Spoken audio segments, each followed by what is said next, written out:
All right. Hello and welcome. Hello and welcome. Thank you all so much for being here and welcome to another episode of the Empowered Immigrant Live. Thank you so much for being here. The topic today is what do you do if your green card gets denied? And so thank you so much for tuning in. My name's Otis Landerholm. I'm the founding attorney here at Landerholm Immigration, A.P.C, where we fight for your American dream. And thank you so much for being here on another episode of the Empowered Immigrant Live. Remember, the Empowered Immigrant Live is here to train, teach, inspire, and empower immigrants to make the most out of immigration law and to make the most out of their lives. All right? So today our theme is, what do you do if a green card gets denied? And my question for you is, hey, do you want to get a green card this year? Do you want to apply for citizenship this year? Do you want to see what options you have to fix your immigration situation this year? Because if so, I'd love to help you with that. All right, my firm is on a mission to win 10,000 immigration cases in the next 10 years, and we would love for your case to be one of them. And so thank you to everyone who is here, whether you're on Instagram or Facebook or YouTube, LinkedIn or TikTok. Like, hello, welcome. As I'm talking about this topic, if you have questions, please submit your questions. All right, I'd love to answer them. And if you submit it, then yeah, I could do my best to answer it right here, right now, live. Okay. So I'll jump right into the topic. The basics are that when you apply for a green card, there's two big processes, all right, to do that, to apply for a green card. Those two processes are called adjustment of status, which is an application for a green card here in the United States, or the other process is called consular processing, if you're applying through one of the embassies or the consulates throughout the world in your home country.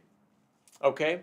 And so if there's a denial, and whenever there's a denial, we look at how each of those branches issues the denial notice. And we want to read that denial notice carefully. All right? USCIS especially, and the consulates a little bit less so, they'll give you a written decision that explains the reasons and the justifications for their decision, for their denial. Okay? The consulate, typically, they'll give you just one sheet of paper and they'll mark off certain boxes saying what the reasons are for the denial. Okay? And in either context, there's typically 5 primary reasons for the denial of a green card. And I want to go through those right now, and then we'll talk about what to do about it. Okay? Primary reason for a denial number 1. Sometimes the denial is that you're in the wrong process. Sometimes the denial is because you're not eligible for adjustment of status, and instead you've got to go through the consulate. All right? That happens. Sometimes they say, hey, look, the most common scenario is if you weren't inspected and admitted into the country, then you've got to go through the consulate. Sometimes it's because they don't have jurisdiction over your case. All right? So you're like you're not eligible yet for the process that you're going through. Okay?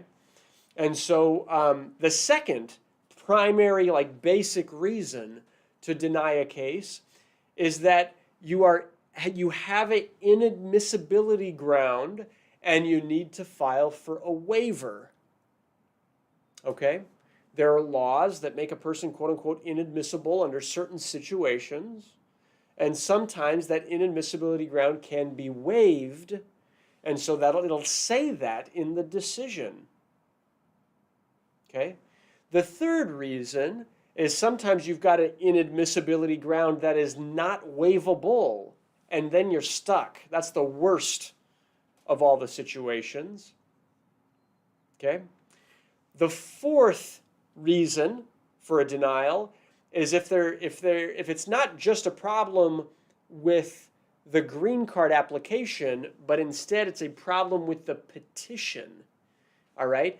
And that's, for example, like if it's a marriage-based case, if they're saying that the marriage wasn't legally valid, all right, for some reason, whether that's marriage fraud or if it's just, hey, it wasn't, maybe there was a prior marriage that didn't end lawfully through death, divorce, annulment, etc., before the current marriage was entered into. That doesn't cause an incurable problem, all right? It's just that the petition as submitted was not valid, and so you've got to fix that first before you can get a green card. And then sometimes, the kind of number 5, sometimes the reason for the denial is just that there was a failure to submit enough adequate documentation or evidence to be able to demonstrate that you were eligible, to be able to demonstrate that the officer could approve your case.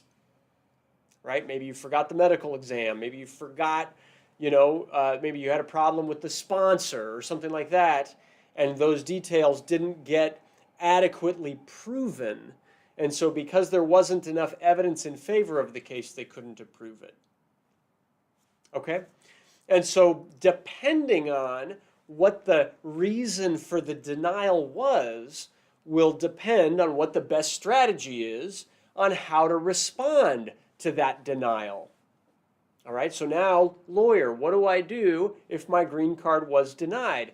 Well, first we want to look at the specific situation that you have. And then depending on the situation, typically there's 3 options for how to respond. Okay, option number 1, you can file an I-290B or a motion to reopen.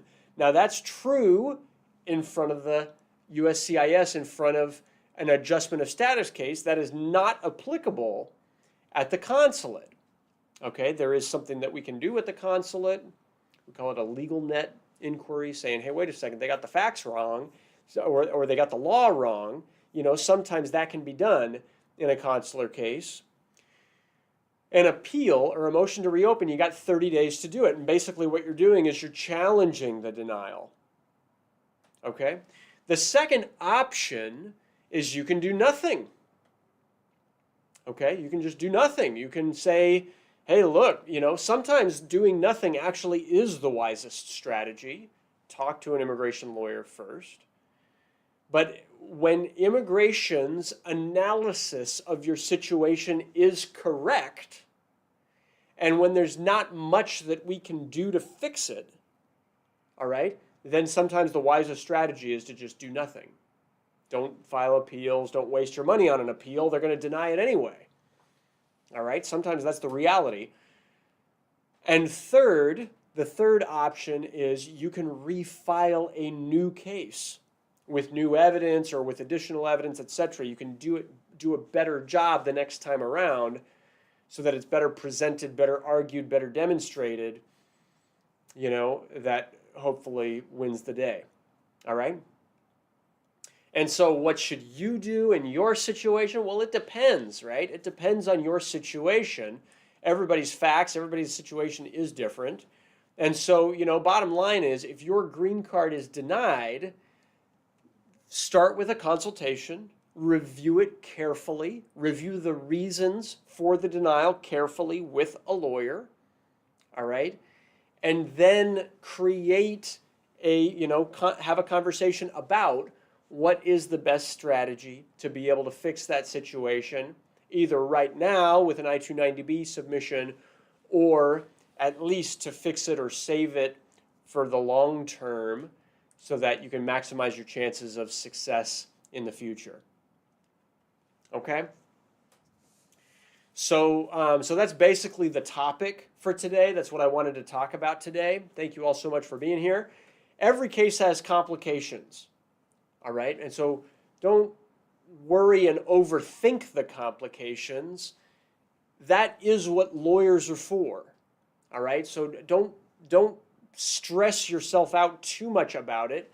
Reach out to a lawyer, talk through them with your lawyer, and let's strategize around how to maximize your chances of success despite those complications. All right, and that's really the point that I wanted to talk about today. So before I get into questions, I do want to switch gears a little bit and talk about the executive order that was signed this week by the Biden administration, which is in effect right now, and it's closing the border, all right, to asylum seekers. Has everybody seen the news that that's happening? Hopefully everybody's aware that that has happened. So an executive order has been signed, all right? That executive order limits and closes the border down when there's more than 200 or 2,500 encounters, all right, crossing the border without documents in any given day, all right? And that is in effect right at the moment. If the number of encounters drops below 1,500 encounters in a day, then they say that they will reopen the border for processing of asylum cases. All right. Now, what does this mean, and what does this mean for you? You know, if you are traveling with a green card, if you're traveling with a visa, if you're traveling with an advanced parole document or some other type of document to enter the United States, this does not affect you. All right. If you're presenting yourself at the border through the CBP One app and you've made an appointment, this also does not affect you. Okay. The language in this executive order is such that it will not affect you. All right. What it does affect, though, is if you're just coming in and turning yourself in for asylum, you can still do it. Just know that you'll be put into expedited removal proceedings, deportation proceedings. You'll be given a credible fear interview. You'll have to pass that credible fear interview first before you can be allowed to enter the United States to fight your case. A lot of people are going to be denied at the border and ordered deported. And so you got to be aware of that. Okay? It's going to be making the process more difficult for asylum seekers entering the country than that process has been during the course of the Biden administration. So I wanted to just share that announcement. We have other videos coming out that's explaining that in more depth. So if you have questions about that, feel free to reach out or feel free to watch our videos in YouTube. The best way to see all of our video content is to actually head over to our channel in YouTube, click the subscribe button, and then click the notification bell, and you can receive additional news, updates, etc. as they're coming in. Okay? And so I don't see that we've received any questions from anybody who's with us live, so that's fine. I do want to give a brief empowerment tip today. And so my empowerment tip is to not allow upsets and challenges along the way stop you from your commitments and stop you from moving forward. Okay? Yes, navigate them. Yes, get good advice about them. But don't allow them to just stop you flat. Like if you have a goal, if you have an objective, if you have a target that for how to move your life forward, I always recommend going for it. All right? Like inevitably, you're going to face upsets and difficulties and challenges as you move towards your objective in life, whatever that is. Financial objective, whether that's related to your immigration case or not. Okay? Just because you lose one battle doesn't mean you can't win the war, so to speak. All right? Doesn't mean you can't, obtain the goal that you've set for yourself. And often the question is just how do you persist through the challenges? And it's like keep going, keep putting one foot in front of the other, and while you're doing that, get the advice that you need to maximize your chances of success in whatever field of pursuit you've got. All right? What I'm sharing with you right now is advice for myself in relation to my goals in the management of my business.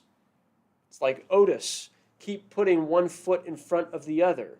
Keep persisting, keep focused, keep making progress, and you'll get there.